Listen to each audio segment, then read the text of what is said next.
released on Friday. Put it at the top of the page and hype it again. Another police officer in Portland has been injured.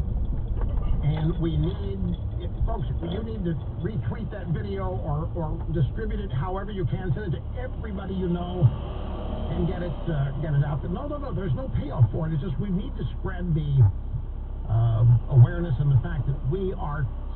The whole point of this video was I could not believe, when 9/11 happened, the anniversary of 9/11, just about 3 weeks ago, it struck me. 9/11, not that long ago, the cops were heroes. Everybody supported them and loved them and wanted to be one.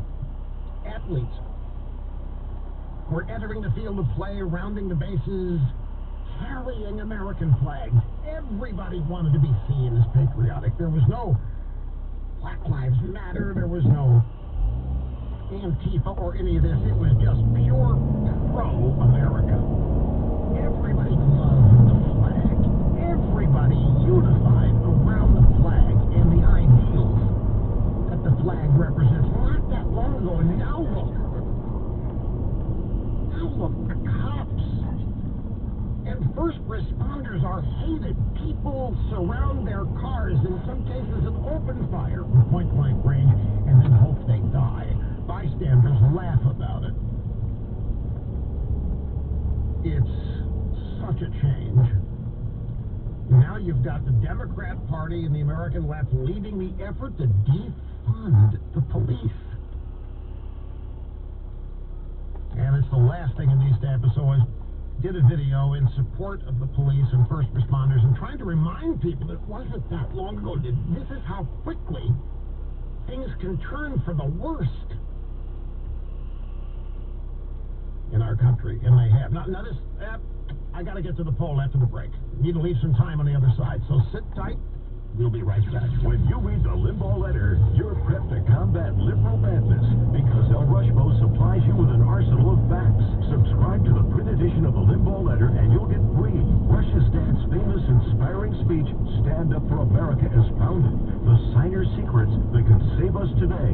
Order now at rushlimbaugh.com. You're listening to the EIB Network. News Radio 920 and 104.7 FM.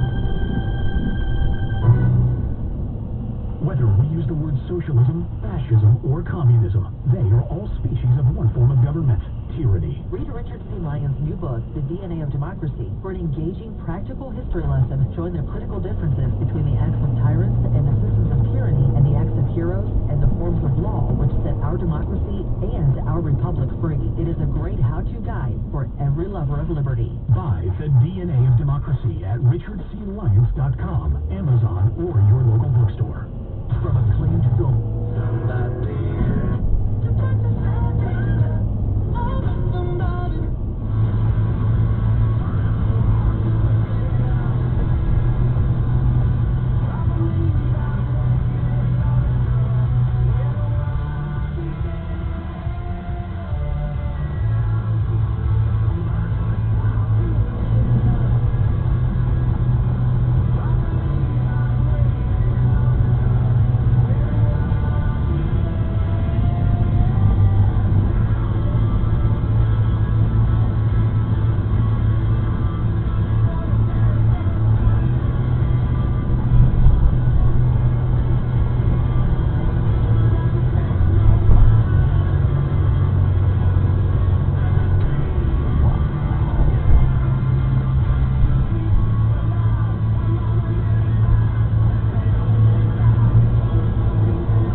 because, labor. Visit Maynard. Ready. You gotta be here when I'm sure ready. I do.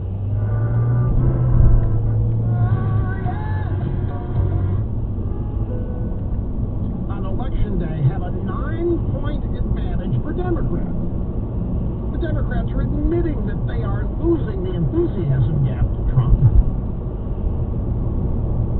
So, we have a story from the year 2016, a story about the NBC News Wall Street Journal poll from around the same time. Using likely voters in that poll, not registered, using likely voters, Clinton was up by 11. Plugs is up by 14 in the 2020 version of this poll. The sample in 2016 was plus 7 Democrat. It's plus 9 Democrat in 2020. So they may just be reusing the results from 2016 and saving money. The headline from 2016, the NBC News Wall Street Journal poll, Trump doubles down that election is rigged. His latest NBC News Wall Street Journal poll shows support falling. In fact, October 16th, 2016, Trump's support was falling off the edge of the earth. Hillary Clinton was up by 11 in a poll that sampled 7% more Democrats than Republicans. Now today, Biden is up 14 in a sample of Democrats up by 9%. And there is other striking details here, but here comes this ear-splitting tone. Be right back. Radio 920 and 104.7 FM. Here's what's happening. In its first report since Friday, the state department of health says there have been 343 new cases of coronavirus in Rhode Island, plus 3 more people in the state have died from COVID-19. Johnson & Wales University announcing today the school is shifting to full remote learning after 38 off-campus students tested positive for coronavirus. And a 26-year-old Woonsocket man is under indictment on murder and other charges. The Valley Breeze reports Paul Raposo is charged in connection with the shooting death of his roommate, 30-year-old Derek Desjardins, in late June. The Attorney General's office says the murder was likely the result of a feud over money. Get news 24/7 on demand at newsradiori.com. Now, here's your Storm Team 10 forecast. For the rest of the day, the rain will be pulling away and we'll be left with partly sunny conditions as temperatures climb to the middle 60s. We will see some sunshine before the day is done. Tomorrow, partly cloudy throughout most of the day with an isolated shower.